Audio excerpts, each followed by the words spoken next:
दोस्तों नमस्कार। थोड़े दिन पहले यूनिवर्सिटी ग्रांट कमीशन ने घोषणा की कि इस साल से सेंट्रल यूनिवर्सिटीज के तहत जो कॉलेज आते हैं उसमें एडमिशन के लिए 12वीं के नंबर की कोई वैल्यू नहीं रह जाएगी और उसके लिए एक इम्तिहान कंडक्ट किया जाएगा जिसका नाम दिया गया कॉमन यूनिवर्सिटी एंट्रेंस टेस्ट। और कहा गया कि ये एक हाई क्वालिटी एप्टीट्यूड टेस्ट रहेगा और इसके तहत सारी सेंट्रल यूनिवर्सिटीज के जितने कॉलेज आते हैं वो इसके तहत एडमिशन देंगे और 12वीं के नंबर की कोई अहमियत नहीं रह जाएगी। वास्तव में जब नई एजुकेशन पॉलिसी लागू हुई थी तो उसमें ये बात स्पष्ट की गई थी कि इस तरीके का इम्तिहान कंडक्ट किया जाना चाहिए जो वैल्यू बेस्ड टेस्ट हो, एप्टीट्यूड टेस्ट हो और साल में 2 बार हो। बहरहाल यूजीसी ने जो सीयूईटी की घोषणा की है उसमें साल में 2 बार का जिक्र नहीं किया गया, एक ही बार का जिक्र किया गया है और ये टेस्ट कंडक्ट होना है जुलाई में। ये कंप्यूटर बेस्ड टेस्ट है यानी एमसीक्यू रहेंगे। अब एमसीक्यू में अधिकतर शिक्षाविदों का यह मानना है कि जो स्टूडेंट्स की विस्तार से लिखने की क्षमता है उसकी जांच ठीक से नहीं हो पाती। दूसरी चीज, स्टूडेंट्स की याद करने की क्षमता की भी जांच नहीं हो पाती क्योंकि 4 ऑप्शंस स्क्रीन पे आपके सामने लिखे होते हैं और उसमें पूरी गुंजाइश रहती है स्टूडेंट्स के लिए कि उसमें वो अंदाजे से या तुक्का लड़ा के भी आंसर को दे पाए। एक और इसमें सेंट्रल यूनिवर्सिटी एंट्रेंस टेस्ट में चीज की व्यवस्था की गई है वो है कि आपको सारे सवालों के हल नहीं देने, तकरीबन 80% प्रश्नों के आपको उत्तर देने हैं। तो उससे काफी हद तक इस प्रकार के इम्तिहान की कठोरता डाइल्यूट हो जाती है। जो प्रश्न किसी एक व्यक्ति को मुश्किल लग रहा होगा और दूसरे को आसान लगेगा, जो दूसरे को मुश्किल लग रहा होगा वो तीसरे को आसान लगेगा।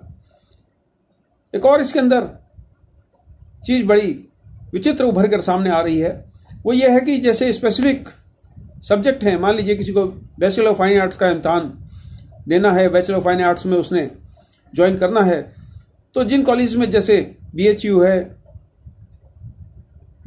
जामिया है, इस तरह के कुछ और यूनिवर्सिटीज हैं जहां बैचलर ऑफ फाइन आर्ट्स का सब्जेक्ट रहता है 4 साल का। दिल्ली का कॉलेज ऑफ आर्ट है, चंडीगढ़ में कॉलेज ऑफ आर्ट है, लखनऊ यूनिवर्सिटी में आर्ट के कॉलेज हैं। तो उसमें अभी तक ये सारे आर्ट्स कॉलेज अपना एग्जाम कंडक्ट करते थे। अब आर्ट का स्पेसिफिक सब्जेक्ट जो 26 सब्जेक्ट्स की व्यवस्था की गई है सीयूईटी में, उसमें आर्ट का स्पेसिफिक सब्जेक्ट को आपको जो सब्जेक्ट चुनेंगे 6 सब्जेक्ट जिसमें आप इम्तिहान देना चाहते हैं उसमें आपको फाइन आर्ट के सब्जेक्ट को चुनना होगा। अब इसमें एक और पेज छोड़ दिया गया, उसमें यह कहा गया है कि जिन यूनिवर्सिटीज में आपको जाकर एडमिशन लेना है वो यूनिवर्सिटीज तय करेंगी कि कौन से सब्जेक्ट में वो एडमिशन दे रहे हैं, तो उसके लिए कौन से सब्जेक्ट एस्पिरेंट को पास करके आने हैं।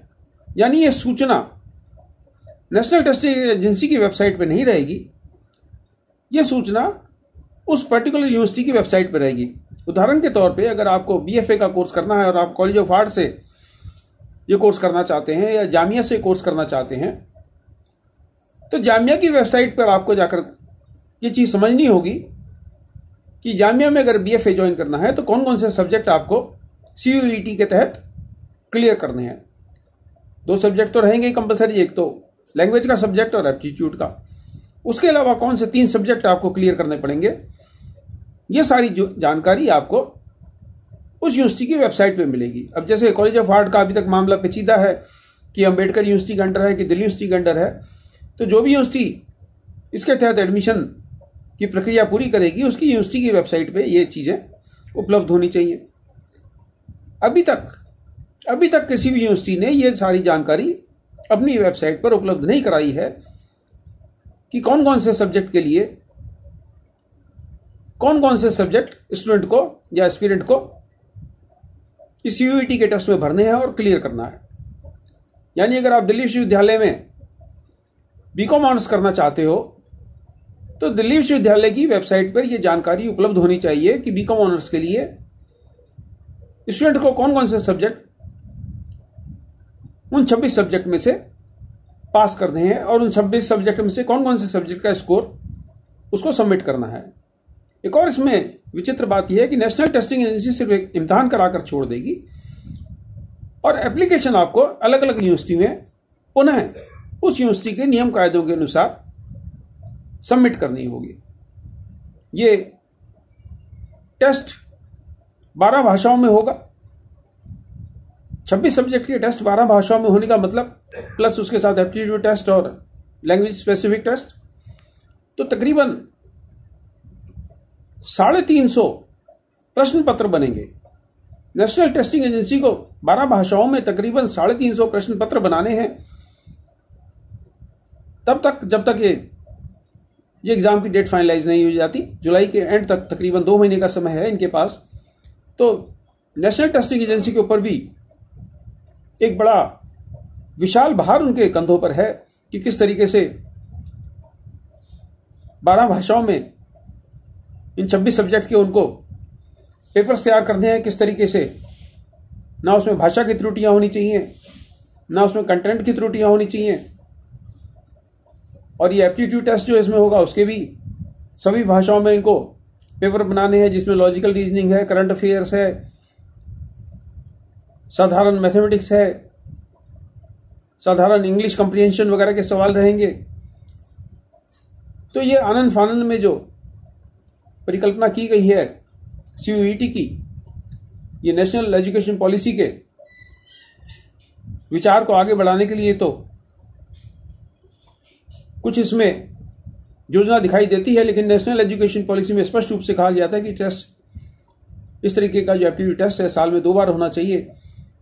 अब ये स्पष्ट नहीं है कि जुलाई में जब टेस्ट होगा तो इसी साल में पुनः इस तरीके का कोई एप्टीट्यूड टेस्ट कंडक्ट किया जाएगा या नहीं किया जाएगा। फिलहाल तो ये ऐसे ही प्रतीत होता है कि इस साल जो एडमिशन होने हैं वो सारे के सारे ये CUET के आधार पर ही होने हैं। और भी इसमें कुछ चीज़ें स्पेसिफिक छूट गई हैं, जैसे मान लीजिए आर्किटेक्चर का एक इम्तहान होना है। आर्किटेक्चर के देश में 450 से ज़्यादा कॉलेज हैं, तो उसमें जो काउंसिल ऑफ आर्किटेक्चर के नियम कायदे हैं उसमें फिजिक्स केमिस्ट्री मैथ्स कंपलसरी है। तो नाटा का जो इम्तहान होता है उसमें 12वीं के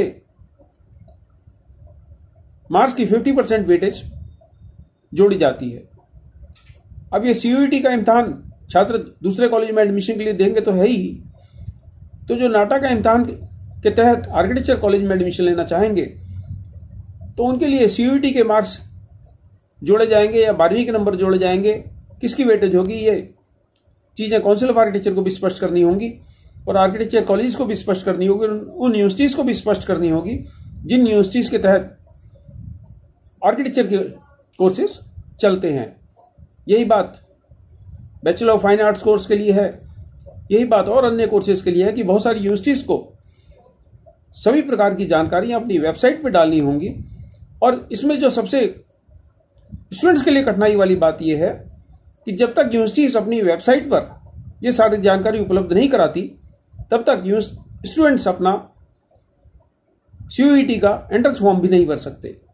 आशा है कि भारत सरकार और शिक्षा मंत्रालय इन सारी विसंगतियों को दूर करेगा ताकि स्टूडेंट्स को अपना ये CUET के इम्तहान का फॉर्म भरने में विलंब ना हो और सही समय पे वो सारी जानकारियों का एनालिसिस करके अपना फॉर्म भर सके। शुभकामनाएं, नमस्कार।